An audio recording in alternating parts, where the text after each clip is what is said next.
What's going on, everyone? This is our Tuesday recap with the man, the myth, the legend, Jay Arnold. Jay, how's it going, buddy? It's going well, Travis. Obviously, happy to be on.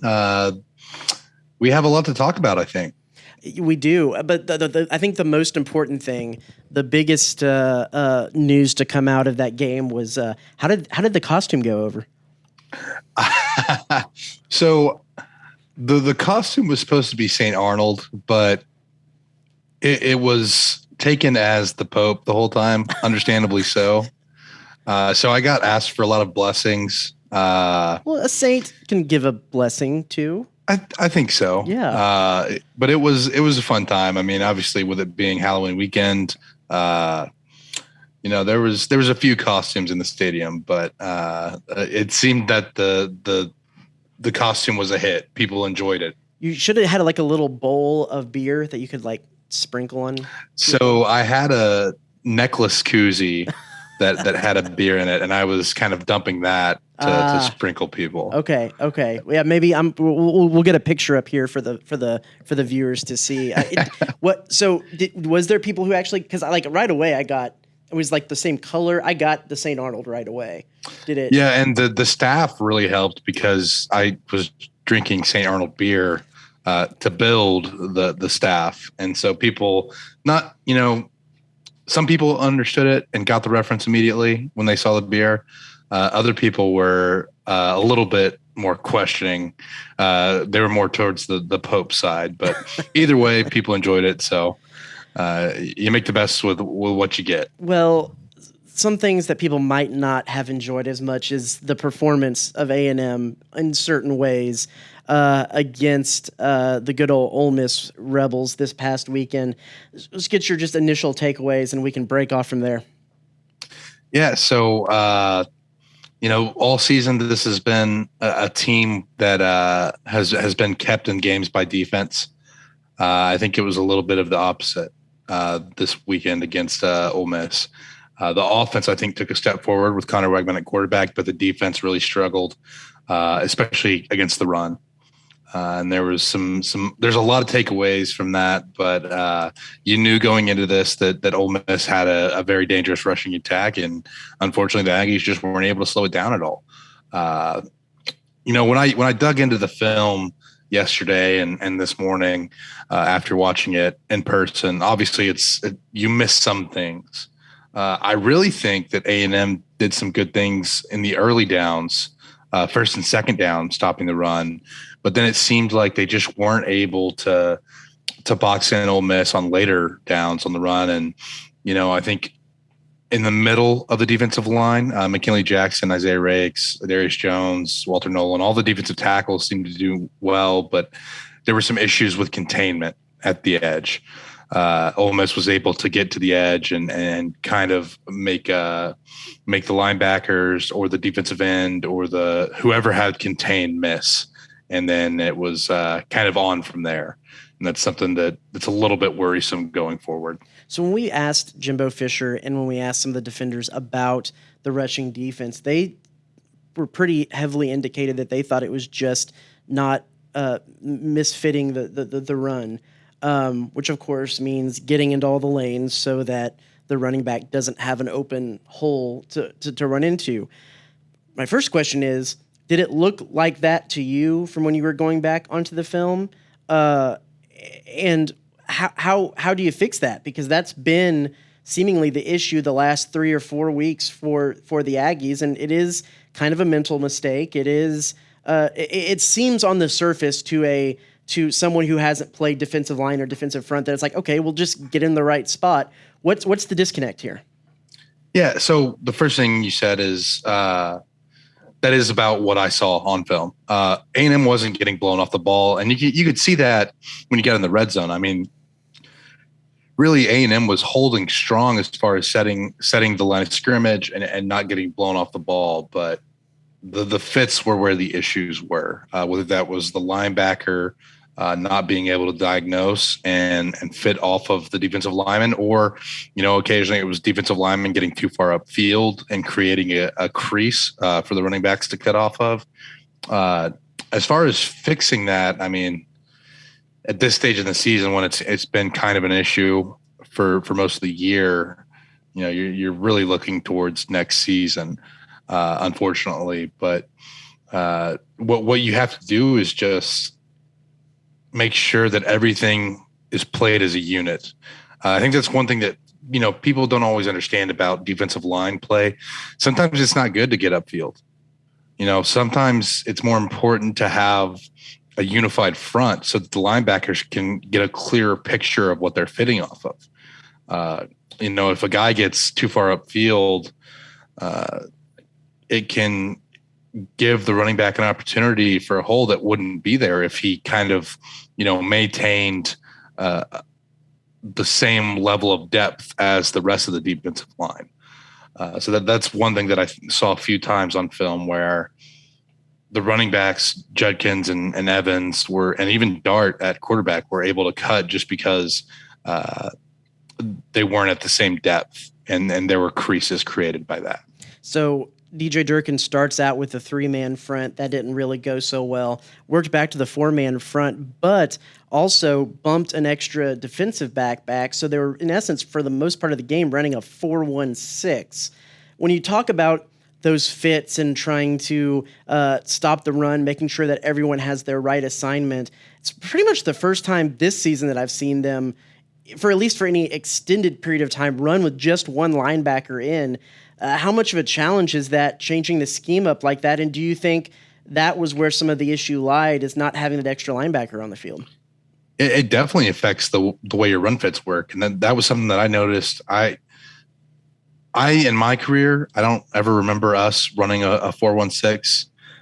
Usually if you have 6 defensive backs back there, it's because you have 3 down linemen.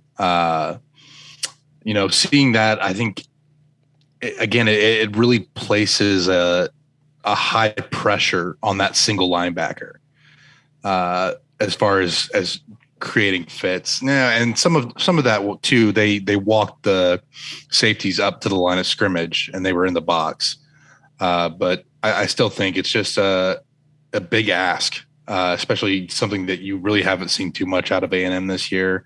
I don't know if that's something just from Durkin's past experience with Ole Miss, if that's something that he thought would be successful. But having the one linebacker, I think, just put a little bit too much pressure on those run fits and led to some mistakes. Going back into the numbers, DJ Durkin in his 2 years at Ole Miss, while he drastically improved their pass defense, their run defense actually never got below 100. I think 102 was the lowest it got in the nation in his 2 years there. You would have liked to have seen, A&M fans would have liked to have seen them take a step forward against this kind of rushing attack. That's what they needed to do to win the ball game. But interesting that has always been a little bit of an outlier in his systems. Let's go over to the offensive side of the ball, where you mentioned you thought this was maybe the best offensive performance of the year. How much of that, from what you were able to see, was just the injection of Connor Wegman, and how much of it was the guys around him taking another step forward? It's definitely a little bit of both. I mean, guys were really making plays out there, but I just think Wegman, between his natural arm talent and the way he sees the field, it was, I think, a clear difference. And I think part of it too is Ole Miss had to respect the pass a little bit more. And I think that opened up some extra running lanes for Devon Achane. Obviously we didn't see any touchdowns out of Achane, or in the rushing attack, I should say. He did have a receiving touchdown. But there was several times where he was able to break off some bigger runs. And, I really thought the offensive line played a little bit better this weekend too. Obviously there were still times where Wegman was getting pressured a little bit too early. There were times where A&M was struggling with blitz pickups, but I really think it was a better performance by each positional unit. Moose Muhammad had some big catches in this game. We got to see some Noah Thomas for the first time, or not for the first time, but maybe more than we had so far this year. And I was impressed with what he did. Obviously, having a big red zone threat like that is a bonus. And then Evan Stewart, I mean, that catch he had for the touchdown early on, one-handed was just a sight to behold. And left-handed, if I'm not mistaken. Yeah, I mean, so that's wrong-handed. Just never. I mean, I wouldn't even attempt that. So it's if you're an A&M fan, you have to be excited with some of the weapons they have. You look at the leading receivers, and Evan Stewart, true freshman. Donovan Green, true freshman. You have Noah Thomas with a touchdown, true freshman. So it's Wegman at quarterback, true freshman, and then Cam Dewberry as offensive lineman, who I think has really been pretty impressive coming in at guard as a true freshman. Obviously, you don't want your offensive line to necessarily have true freshmen coming in, but I think it's still a bright spot for Texas A&M to get that experience. And the offense has been the problem for most of the year, but I do think there's some positive to draw from them after this weekend. Yeah, I Noah Thomas has kind of been the decoy in the making all the way through, because he's been out there a few times this season, but almost every time he gets thrown out there, it's been on a running play. He's a pretty great run blocker on the outside of the field or on the short screen game. So he comes in. I think I might have even tweeted, or it might have been after the play, that, oh, well, Noah Thomas is coming in. It was in the red zone. They're probably going to run it here. And that was a perfectly drawn up play action bootleg over to wide open Noah Thomas there. So some pretty big steps forward on the offense. And something that Jimbo said today that did strike me. Robert Cessna, who it is his 70th birthday Monday today when we were recording this. Happy birthday. And the big 7-0. He asked Jimbo Fisher today about the RPO game, because when there's been times where they've gotten away from the run, Jimbo Fisher has said, well, they're calling RPO plays, and the read that the quarterbacks are getting is this is a passing play because they have a safety walked up, they have more people in the box, that's opened up. When you have a guy like Devon Achane and you have a true freshman quarterback in there, or even a sophomore quarterback with Haynes King back there, they're probably going to always play the run. From a schematic standpoint, you can only run the ball so much as they give you the opportunity to run, right? Clarify the kind of X's and O's behind what he was saying there in that situation. Yeah, so obviously with the RPO, if you're getting a pass look out of the defense, I mean, like you said, teams are loading up against the box against A&M because they know Devon Achane is probably the best offensive weapon that A&M has had. A&M has struggled to throw the ball, struggled with incompletions, and so the box is loaded up. What this means is that if it's an RPO drawn up, the quarterback's going to have that pass read just because of the way the box is loaded. And obviously with RPOs, part of that is going to be on the quarterback. I think a lot of times quarterback first instinct is to throw the ball. Fair. So that's also something you have to kind of take into account. But I do think A&M did a better job of mixing it up this week as far as looking at the personnel and being able to run it and pass it out of the looks. I will say I can't remember exactly when in the game it was, but I looked up and there was Ole Miss was in a 3-man front, and they had a player over their center, and then they had a player outside the tackle, and it was I think 4th and 2, and it looked like A&M had a perfect opportunity to run the ball and get the first down. And instead A&M went with a pass that was really behind the line of scrimmage to Evan Stewart when it looked like the run was available there. And that was maybe one of those scenarios that was a little bit questionable, but for the most part, I do think it was an improved performance offensively. The thing that stood out to me is the first drive, the second drive, and the second to last drive. A&M was really good at having some tempo. They were getting up the line, getting plays off. I know a lot of that with the first 2 drives is a lot of those are scripted, so they know what they're going to be going through then. You asked Jimbo about tempo. He said it was there the whole game. I'm not inclined necessarily to agree with that. But there is that fine line between you have it's the way I explained it to some people or talked about it. It's like in basketball, if you want to do a full court press, you really can only press if you're making baskets and are able to set up in that press. If you're missing a lot of shots, you can't really set up in a press. If you're getting first downs, making plays, you can run tempo a lot easier. But I thought the plays were there to run tempo. So kind of why is it easy for a new quarterback typically to run tempo? Because usually in those 2-minute drills is when you see guys start to really get a rhythm in the game. And B, how much do you think that this offense would be better by trying to do a little bit more tempo through? Well, it's like you said, with a younger quarterback, running tempo, he's going to try to be getting the ball out quick. And the other thing is, it doesn't give the defense as much time to get set. I think if you're a defensive guy, you kind of like having a slower offense out there, just because it gives you more time to react to the personnel that you're getting, gives you more time to see what kind of sets the offensive line may have, if somebody's shifted back, or if there's any kind of pre-snap indicators to what a play may be. Anytime you have more time before the snap, I think it favors the defense personally. I think that a lot of times when you get those types of mistakes in coverage in the back end, it's because a team is able to get lined up quickly. And I think that's why A&M kind of had some success later in the game with some completions. I mean, there was 2 times in a row that Wegman hit Moose Muhammad going over the middle. I think it's just easier to find those gaps when the defense doesn't have as much time to get set. And you're also able to kind of recognize what coverage the defense is in. You're not giving them a chance to switch out personnel if you're going tempo. So, I mean, that's something that I do think would help A&M, especially with a young quarterback, where the reads happen for him a little bit sooner. If it's more of a delayed cadence at taking the snap. The other thing is it also gives the defense a chance to switch up the look.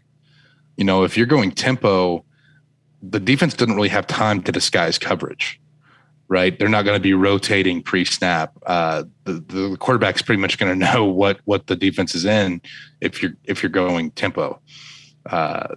There's just a few factors to this that I think it makes it a little bit easier for a young quarterback. Sure. Let's go all the way full circle back to special teams here too. And it's been something that's kind of bit them in the tail the last 3 weeks or so. You go back to Alabama, they had the 12 men on the field during the punting situation. You had in this game, Caden Davis kicking it out of the end zone when it needed to drop, at the 15 or the 10-yard line. Moose Muhammad needing to let that punt go at the end of the game, and a couple of false start penalties on special teams. Jimbo Fisher is not one that has wanted a special teams coach, a special teams coordinator on his team. I believe y'all had one all the years that you were there. Is that correct? Yes. So we had Jeff Banks. Yeah, that's what I thought. Whenever I was there, and then I think Polian was there as I was getting recruited. So A&M always had special teams coach while I was there. Sure. And so they're going with this system of all the different coaches on staff taking a different part of special teams. And I know you're not necessarily in on these meetings or no, but how much more difficult do you think that would make a team to have all of those different shared responsibilities, especially when you're needing to make some changes on the fly during the game or do some strategic things during the game that might be a little bit different than the normal routine? I think makes a world of difference to have a dedicated special teams coordinator. A lot of times you'll have a special teams coordinator title who also helps out with another position. And then you'll also have some of the other position coaches who are helping out with special teams in certain situations, obviously, like, field goal block. The defensive line coach is going to get involved there a little bit. It's having a dedicated special teams coach, I think, made A&M a lot better at special teams while I was there. And part of that was Coach Banks also, having experience as a punter and a kicker and having a real knowledge of the special teams game in a way that a lot of special teams coaches don't. But it's something that can definitely impact your preparation. If special teams is part of your title, you're going to be more focused on that aspect of the game. Uh, and like I said, I mean, you're going to have multiple coaches involved with special teams anyways, just because it's a pretty vital aspect of the game. But having a dedicated special teams coordinator who's coming up with you know uh, a game plan for a given opponent is a major key, because you recognize what kind of holes you may see in the other team. And I mean, off the top of my head, I don't know if Ole Miss has a dedicated special teams coordinator, but with that fake punt that they ran, that was obviously a designed fake that has been practiced, and that's the type of execution that you get from having a special teams coordinator. Again, I don't know if they do or not. I wouldn't be surprised if Lane Kiffin is pretty heavily involved in that as well, just because he has a little bit of a penchant for going for it on fourth down, and maybe sometimes even when you don't expect it. But I do think having a dedicated special teams coordinator would be a beneficial piece of the puzzle for the Aggies. Yeah, Lane Kiffin big on those fourth down analytics and whatnot. I know one more thing you wanted to circle all the way back around on defense, getting off the field. It's something that was probably the most evident against Appalachian State when they had that long run at the end of the game. Really couldn't get off the field at times against Alabama, save for the turnovers. And turnovers in this game, there was a lack of those. But you go back to the one drive too in this past game where they had 3 penalties on third down that extended the drive.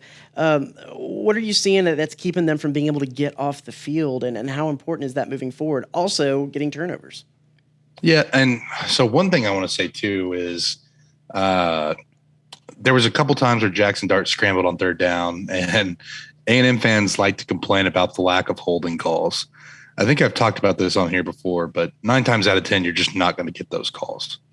This is something where you as a pass rusher need to be cognizant of the fact that you're going to get held, and try to keep contain if it's something that you're struggling with. Additionally, I mean, there was a pass interference call against Tyreek Chappell, which I think was a little bit iffy. The one on Jalen Jones was a little more, he grabbed the hip and turned him. I think that's probably a fair call. But yeah, I mean, it's third down is the money down. You have to make those plays. You can't really get penalties that allow Ole Miss to continue driving. And then I think the last penalty was that face mask on Shamar Turner. That's just kind of a situation where you have to know your hand has to be lower.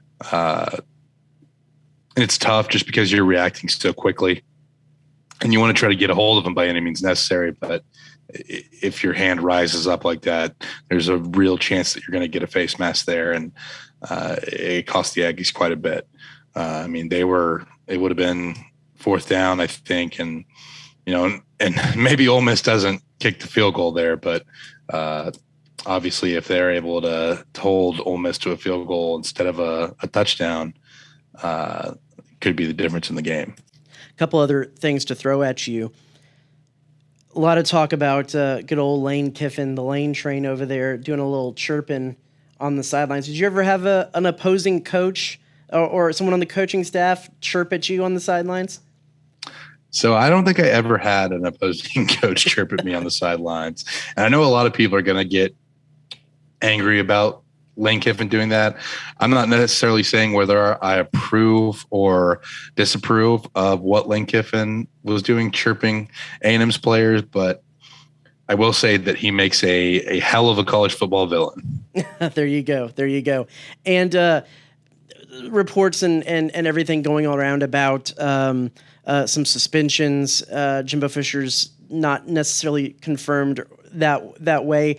What I want to ask you about is when you have situations where guys on the team get in trouble for things off the field, what is the leadership group? What does that look like in the locker room to make sure everything stays together, to make sure those guys get back on board? What is that kind of whole situation in the locker room like? Yeah, it's always a little bit weird. I mean, for one thing, I think it's not one of the older guys being suspended here for this. Uh, this was younger kids that, I mean, according to the rumors, that were suspended. I don't know if they ever confirmed who was suspended or wasn't suspended. With the reports, it's Devin Harris, PJ Williams, Chris Marshall, and Anthony Lucas is what the reports out there were saying. Of course, nothing. There's a lot of rumors and stuff about what was going on. We haven't got anything confirmed on that. But like you were saying, young guys. We don't have to get into that. But I think Lucas was the only one. Lucas and Denver Harris are contributing at a higher level. Obviously, Chris Marshall had some play time. Mm-hmm. I don't think we've seen PJ Williams in there yet. But in my experience, I don't really remember anybody getting suspended that was too much of an on-field leader, or except for the first game that I played at Kyle with Johnny obviously missing the first half for some extracurricular activities. I think some things that would be legal now. Yeah, exactly. Yeah. But it's always just an adjustment. I mean, you have to just kind of carry on business as usual. It's the same thing as somebody getting hurt. It's next man up mentality. There's, because you can't really discipline a fellow player as a player. You kind of have to leave that up to the coaches, but you do have to just kind of let them know that, you got to have your head in the right place. So there's got to be some communication in the locker room there. Obviously, not having Anaya Smith on the field. I think he was one of the major locker room leaders. Losing him hurt quite a bit. And this may be kind of a symptom of that. Maybe not. Maybe it's just, kids being kids. But it's definitely something where, as a player, you kind of have to just keep your head on straight and make sure that the next guy up is prepared to perform at the highest level.